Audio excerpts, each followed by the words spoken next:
Akan melanjutkan part selanjutnya dari film Donghua yang berjudul Battle Through the Heaven. Noba mengingatkan sekali lagi ya bahwa konten ini full spoiler. Tanpa lama-lama lagi, yuk langsung aja kita masuk ke isi ceritanya.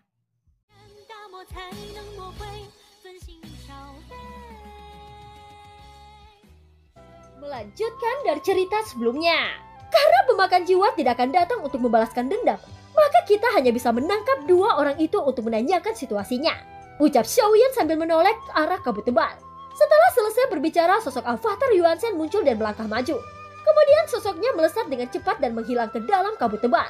Setelah beberapa saat, sosok avatar Yuan Shen muncul lagi sambil membawa dua orang di tangannya. Mereka adalah satu pria dan satu seorang wanita. Katakan padaku, apa yang ingin kalian lakukan dengan mengintai kami?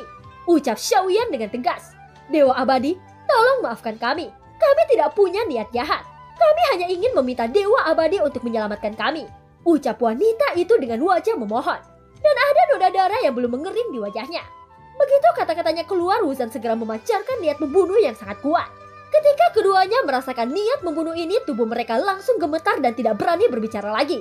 Wuzan, turunkan auramu. Ucap Xiaoyan dengan tenang. Ayo kita bicara. Ucap Wuzan menarik Xiaoyan ke samping dan berbisik kepadanya. Aku sudah mengatakan, di jurang kutub ini jangan percaya dengan siapapun atau apapun yang kau lihat. Ucap Wuzan. Xiaoyan sedikit mengangguk. Tetapi saat ini dia tidak memiliki tujuan di jurang kutub. Jadi lebih baik untuk melihat apa yang ingin dilakukan kedua orang itu. Baiklah, sekarang apa yang kalian inginkan dariku? Ucap Xiaoyan kepada keduanya.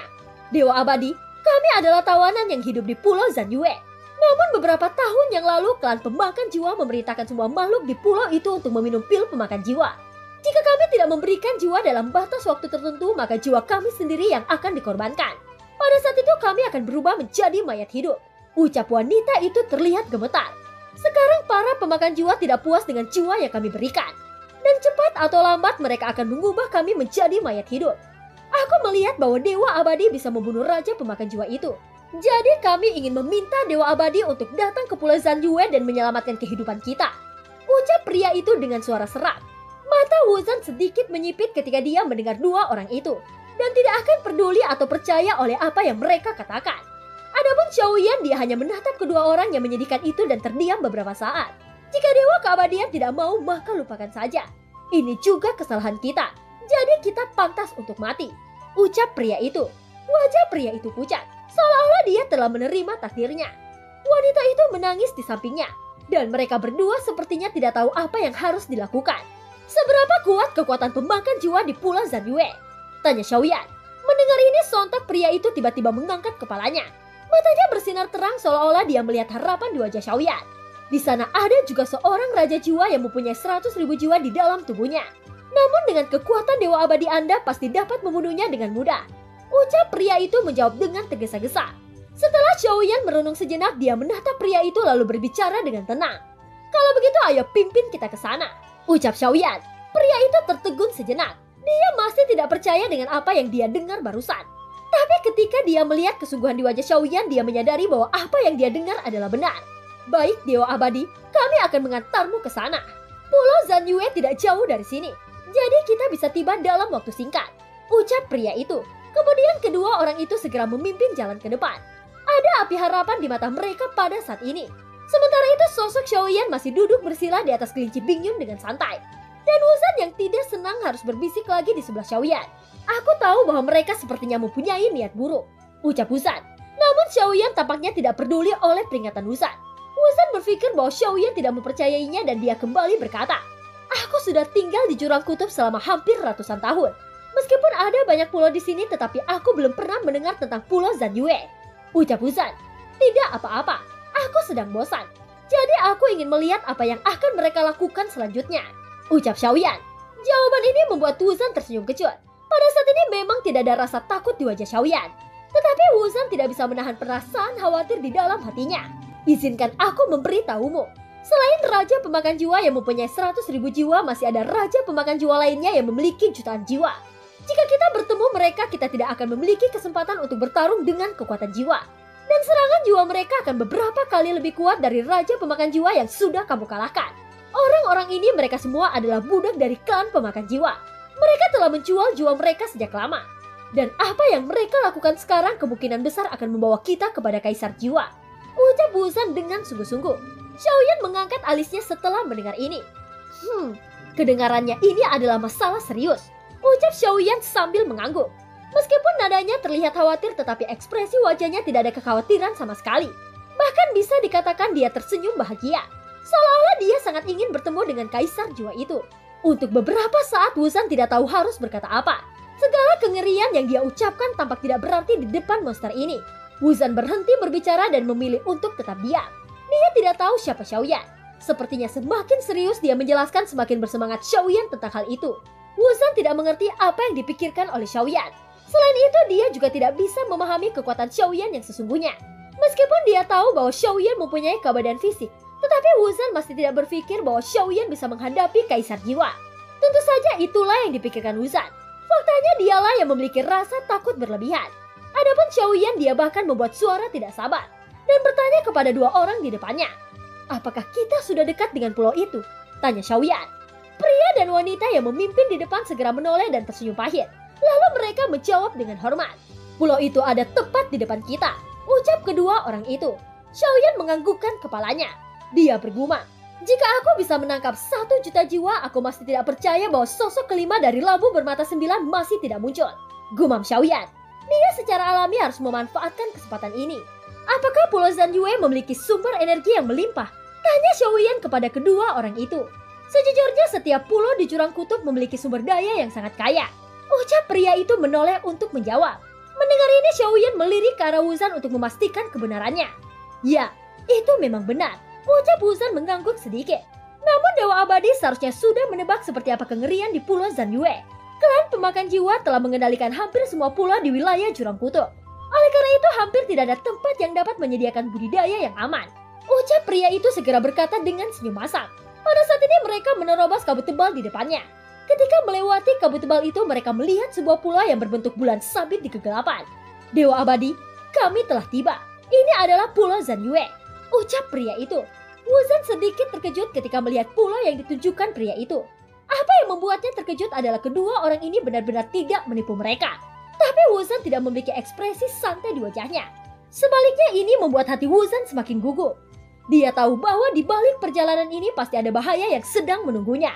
Apakah pulau ini terkorosi oleh racun pelahap jiwa? Tanya Xiaoyan. Pria itu menganggukkan kepalanya. Semua orang telah menelan pil pemakan jiwa. Jika mereka tidak menelan pil pemakan jiwa, maka jiwa mereka akan diekstraksi oleh klan pemakan jiwa. Ucap pria itu. Artinya pulau ini tidak berbeda seperti Pulau Xuanlei. Lalu apakah jiwa semua orang di sini sudah ditelan oleh klan pemakan jiwa? Tanya Xiaoyan. 80% dari 1 juta sudah menjadi mayat hidup tanpa jiwa. Sedangkan 20% itu termasuk kami berdua, di mana masih ada beberapa kesempatan bertahan hidup. Namun cepat atau lambat kami pasti akan mati dan dirubah menjadi mayat hidup. Ucap pria itu. Setelah selesai berbicara, pria itu terus membawa Xiaoyan memasuki Pulau Zanyue. Tetapi tepat ketika memasuki Pulau Zanyue, Xiaoyan bisa merasakan energi Yan yang menyusup. Adapun orang-orang yang masih hidup itu mereka lebih suka bersembunyi di sudut-sudut kegelapan. Selain itu, Xiaoyan bisa merasakan bahwa sumber energi di sini tidak hanya sangat kaya, tetapi juga sangat murni. Tidak tahu sudah berapa lama banyak dewa Dao dan bahkan makhluk keabadian yang telah mati di sini. Dan karena kematian mereka lah sehingga menjadikan tempat ini melimpah akan sumber energi. Namun orang-orang yang masih hidup di sini semuanya diganggu oleh racun pelahap jiwa, sehingga mereka tidak memiliki kesempatan untuk berkultivasi atau menjadi sangat kuat. Dengan cara inilah banyak tawanan tidak akan dapat meninggalkan Jurang Kutub, dan mereka akan terjebak di sini untuk selamanya. Oleh karena itu mereka yang masih hidup sebenarnya tidak lebih baik daripada kematian. Mereka telah kehilangan arah dan tujuan mereka, dan mereka bahkan mengabaikan kematiannya sendiri. Bagi mereka yang terjebak di sini, kultivasi sudah lama tidak ada artinya. Pada saat ini Xiaoyan melihat sekelilingnya. Dia berkata, "Di mana Raja Jiwa yang kamu katakan?" Tanya Xiaoyan ketika tidak melihat sosok apapun atau aura klan pemakan jiwa. Dewa Abadi, Raja Jiwa tidak akan menetap di sini setiap saat. Mereka hanya datang ke sini dari waktu ke waktu. Namun menurut perhitungan waktu seharusnya Raja Jiwa akan segera datang ke sini untuk melahap jiwa. Ucap pria itu. Sementara mereka sambil berbicara, mereka telah mendarat ke tempat tertentu di Pulau Zanyue. Dan tempat yang mereka pijak adalah salah satu reruntuhan. Ketika Xiaoyan mengamati bangunan ini, dia sedikit mengerutkan keningnya. Tampaknya di masa lalu bangunan-bangunan ini adalah kota yang sangat makmur dan besar. Tetapi sekarang semuanya diselimuti oleh kegelapan dan berubah menjadi kota mati tanpa kehidupan. Namun dengan persepsi spiritual Xiaoyan, dia bisa merasakan sosok-sosok meringkuk di dalam kegelapan. Dan munculnya kelompok Xiaoyan membuat sosok-sosok itu menjadi semakin ketakutan. Hal ini membuat Xiaoyan sedikit mengeringit. Mungkin Xiaoyan tidak bisa disebut penyelamat dunia, tetapi dia tidak akan senang ketika melihat penderitaan orang-orang di pulau ini. Seolah-olah mereka seperti ternak yang dipelihara oleh klan pemakan jiwa. Tampaknya pulau ini juga merupakan altar pengorbanan. Ucap Xiaoyan menyipitkan matanya. Semua pulau di daerah Jurang Kutub telah diubah menjadi altar untuk dijadikan tempat pengumpulan jiwa oleh para pemakan jiwa. Perilaku keji semacam ini benar-benar membuat Xiaoyan sangat tidak nyaman. Sebenarnya Xiaoyan tidak ingin ikut campur ke dalam masalah ini, tetapi kekejaman klan pemakan jiwa benar-benar tidak boleh dibiarkan. Mereka menggunakan kehidupan orang lain demi kekuatannya, yang sama sekali tidak berbeda seperti Hall of Soul di benua Dauki. Jika Xiaoyan tidak terlibat, dia yakin tidak akan lama sebelum semua orang di sini akan direduksi menjadi mayat hidup. Klan pemakan jiwa telah membuat pengaturan keji sehingga tidak sulit bagi Xiaoyan untuk menganalisanya. Xiaoyan cukup yakin bahwa setelah merencanakan konspirasi besar untuk menduduki posisi tertinggi di Jurang Kutub ini, mereka pasti akan keluar dari Jurang Kutub untuk mendominasi seluruh dunia dan membuat kekacauan yang sama demi menguasai seluruh dunia. Untuk Raja Jiwa yang memiliki 100.000 jiwa di tubuhnya sudah sebanding dengan keabadian Kaisar langkah pertama. Sedangkan untuk Raja Jiwa yang memiliki 1 juta jiwa di tubuhnya setara dengan langkah kedua atau bahkan langkah ketiga keabadian Kaisar. Jika itu adalah ratusan juta, maka bukan tidak mungkin bahwa rencana menguasai seluruh dunia benar-benar terjadi. Klan pemakan jiwa telah memperoleh kekuatan yang sangat kuat dengan cara memakan jiwa seseorang. Dan metode kultivasi semacam ini sangat instan dan brutal. Mereka tidak peduli apakah mereka akan membuat seluruh dunia marah. Sebaliknya, apa yang mereka pedulikan adalah seluruh dunia akan menyerah pada mereka. Apakah ada tempat yang sempurna untuk berkultivasi di pulau ini? Tanya Xiaoyan.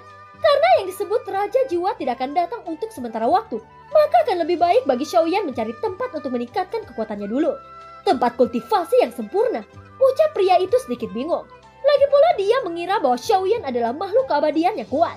Jadi dia cukup terkejut ketika tahu bahwa Xiaoyan masih ingin menggunakan sumber daya di pulau ini.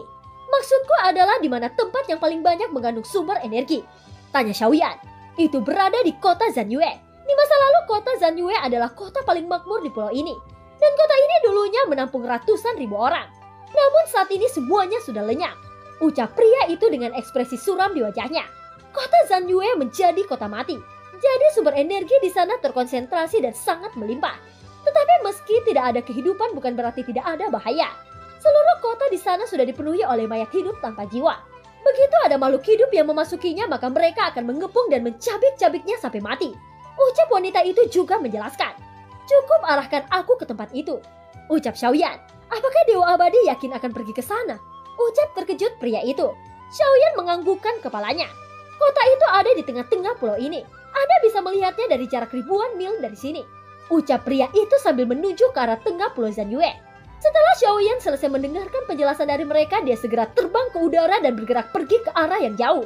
Kelinci Bingyun yang baru saja akan berhenti untuk beristirahat mau tidak mau harus mengikuti Xiaoyan sambil mengutuk di dalam hatinya. Apa yang kamu lihat? Jika kamu tidak mengikutinya, dia akan mati tercabik-cabik. Ucap kelinci Bingyun melirik Wuzan dengan marah. Mendengar ini, Wuzan memandang kelinci Bingyun dengan ngeri. Meskipun penampilannya sangat lucu, tetapi kelinci sialan ini memiliki jiwa iblis. Segera Wuzan dan kelinci Bingyun melesat mengejar Xiaoyan dari belakang. Adapun kedua orang itu, mereka masih berdiri melihat kelompok Xiaoyan pergi ke kota Zanyue. Kakak Huzuo, bisakah mereka benar-benar mengalahkan Raja Pemakan Jiwa? Ucap wanita itu bertanya dengan cemas. Ekspresi pria itu menjadi berat saat ini. Matanya sedikit menyipit dan menggelengkan kepalanya. Kita tidak bisa mengandalkan orang lain terlalu banyak. Tetapi jika ada secerca harapan, secara alami kita harus merebutnya. Kamu jangan khawatir. Mereka tidak sederhana seperti di permukaan. Ucap pria itu yang ternyata bernama Huzuo. Tapi kakak, orang yang datang ke sini kali ini bukanlah Raja Pemakan Jiwa dengan 100 jiwa, tapi Raja Pemakan Jiwa dengan jutaan jiwa. Ucap wanita itu dipenuhi ketakutan. Tenanglah, karena mereka berani membunuh Raja Pemakan Jiwa, mereka pasti memiliki kemampuan untuk menghadapi Raja Pemakan Jiwa lainnya. Kamu jangan takut. Bahkan jika mereka tidak mengalahkan Raja Pemakan Jiwa, mereka tidak akan menimbulkan ancaman bagi kita. Sebaliknya kita bisa dianggap memberikan jiwa dari keabadian Kaisar sebagai makanan Raja Jiwa. Dengan cara itu mungkin Raja Pemakan Jiwa akan mengampuni kita. Ucap Huzuo memeluk wanita itu dan menghiburnya dengan lembut. Kuharap begitu. Ucap wanita itu sedikit mengangguk. Di sisi lain, Xiaoyan terus bergerak mengikuti arah yang ditunjuk oleh Huzuo. Untuk Xiaoyan yang terbang dengan kecepatan penuh hanya butuh beberapa nafas sebelum mencapai jarak 1000 mil. Pada saat ini sosok Xiaoyan sudah tergantung di udara. Mengikuti arah tatapan Xiaoyan terlihat sebuah kota besar di tengah pulau. Dan seperti yang dikatakan Huzuo bahwa tidak ada kehidupan di sini. Namun meskipun tidak memiliki kehidupan, Xiaoyan dapat merasakan energi yin ketika dia berdiri di atasnya. Jelas energi yin ini seharusnya datang dari para mayat hidup yang tanpa jiwa. Sungguh sumber energi yang sangat kaya. Aku khawatir ini merupakan tempat yang paling kaya sejak aku datang ke dunia Xuanyin. Gumam Xiaoyan. Jika bukan karena kengerian kota mati ini, mungkin sumber energi yang kuat akan segera dicari oleh orang-orang. Seperti yang dikhawatirkan Xiaoyan bahwa pada saat ini suara siulan tajam tiba-tiba bergegas ke arahnya. Xiaoyan menundukkan kepalanya hanya untuk melihat sesosok wanita bermata darah. Kamu sudah dianggap mati, namun kamu diubah seperti boneka pembunuh oleh orang-orang keji. Demi ketenanganmu aku harus membunuhmu. Ucap Xiaoyan langsung mengeluarkan penguasa Xuan di tangannya. Pukulan keras Xiaoyan langsung membuat mayat hidup itu hancur dan jatuh ke bawah. Xiaoyan tidak berhenti. Sosoknya terus bergerak menuju pusat di mana ada gelombang energi berkumpul di sana. Tidak mengherankan bahwa Huzuo ingin melarang Xiaoyan ke tempat ini.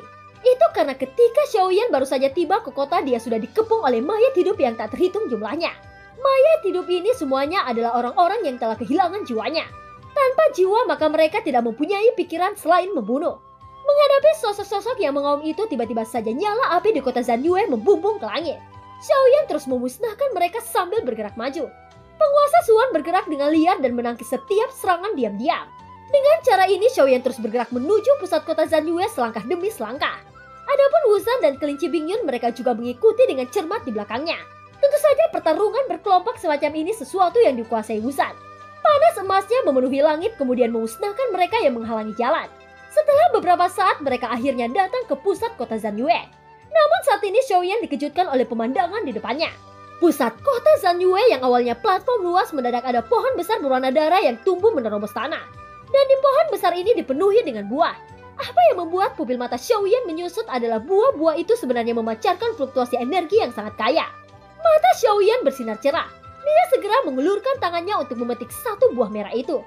Bentuk buah itu sama persis seperti buah spiritual yang ditemui Xiaoyan di surga dewa pembunuh. Xiaoyan tidak bisa menahan diri untuk tidak menelan ludah di tenggorokannya dan ingin segera menelannya. Tetapi pada saat ini suara Wuzan tiba-tiba saja terdengar. Tunggu sebentar, ucap Wuzan. Buah ini disebut buah Yama. Semua orang dari jurang kutub tidak asing oleh buah ini. Dan buah ini tidak hanya mengandung sumber energi yang kuat, tetapi juga memiliki efek memulihkan kekuatan jiwa. Bahkan bisa dikatakan bahwa buah ini merupakan harta mutlak di jurang kutub ini. Ucap Wuzan. Mendengar ini Xiaoyan menatapnya dengan tatapan aneh. Lalu kenapa kamu menghentikanku? Tanya Xiaoyan. Apa yang ingin aku katakan adalah buah inilah yang membuat jurang kutub menjadi kacau seperti sekarang. Ucap Wuzan tiba-tiba menjadi serius. Xiaoyan sedikit mengerinyet. Setelah memperhatikan dengan cermat, dia tidak melihat sesuatu yang aneh pada buah Yama. Segera nyala api melonjak dari tangan Xiaoyan kemudian mengekstraksi esensi dari buah Yama ini. Setelah beberapa saat, setetes cairan merah tersuspensi di dalam nyala api Xiaoyan. Namun Xiaoyan mendapati bahwa masih tidak ada yang salah dengan cairan buah itu. Tetapi Xiaoyan adalah seorang alkemis yang berbakat. Dengan wawasannya dia segera menemukan aura tersembunyi di dalam cairan merah itu. Sungguh persembunyian yang sangat dalam. Ucap Xiaoyan mengerutkan keningnya. Setelah berbicara, nyala api mencoba memisahkan aura aneh itu dari cairan merah. Dan gumpalan energi tipis segera diekstraksi oleh Xiaoyan. Gumpalan energi itu ditangguhkan di depan matanya. Ketika Xiaoyan menaikkan suhu nyala api, sebuah jeritan menyakitkan tiba-tiba terpancar. Baru kemudian sesosok jiwa kecil muncul di dalam nyala api Xiaoyan. Namun itu tidak bertahan lama sebelum jiwa kecil itu dimusnahkan. Melihat adegan ini, Wuzan juga tercengang. Energi yang baru saja diekstrak oleh Xiaoyan mungkin adalah racun pemakan jiwa. Tapi ini adalah pertama kalinya Wuzan melihat bentuk racun pemakan jiwa seperti itu. Sudah bersih sekarang, ucap Xiaoyan, sudut mulutnya sedikit terangkat. Saat berikutnya dia langsung menelan esensi yang diekstraksi dari buah Yama dalam satu tegukan. Dan sumber energi agung meletus di tubuh Xiaoyan. Wuzan, lindungi tempat ini untukku. Aku akan segera menerobos. Ucap Xiaoyan dengan sungguh-sungguh. Penampilan Xiaoyan benar-benar membuat Wuzan tercengang.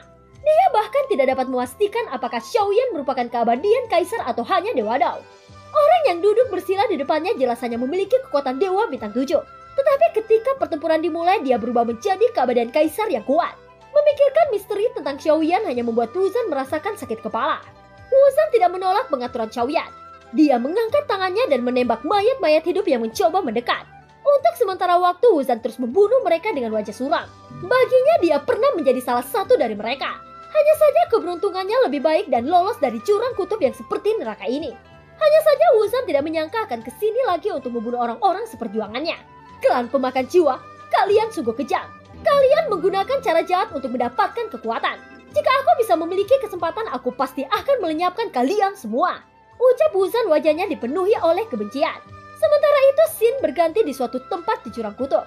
Di dalam kabut tebal terlihat sesosok duduk bersila di atas kepala katak iblis raksasa. Mata yang terpejam untuk waktu yang tidak diketahui itu tiba-tiba saja terbuka keras. Dan sepasang mata tanpa pupil ini memiliki ciri khas yang sangat jelas, yaitu orang dari klan pemakan jiwa. Seluruh kabut tebal seharusnya sangat sunyi. Tetapi anehnya beberapa jeritan melengking terdengar sangat jelas. Jika seseorang mendengarkan dengan seksama, sumber suara tersebut sebenarnya berasal dari dalam tubuh manusia. Ayo pergi dan lihat siapa yang berani mengeluarkan racun pemakan jiwa, ucap sosok itu. Setelah berbicara, dia mengulurkan telapak tangannya menepuk katak iblis dengan ringan. Segera otot-otot katak iblis itu mengerahkan kekuatan. Saat berikutnya seluruh kehampaan bergetar dan kecepatannya sangat cepat. Dan film pun berakhir. Terima kasih udah dengerin Nobas sampai akhir ya. Sampai jumpa.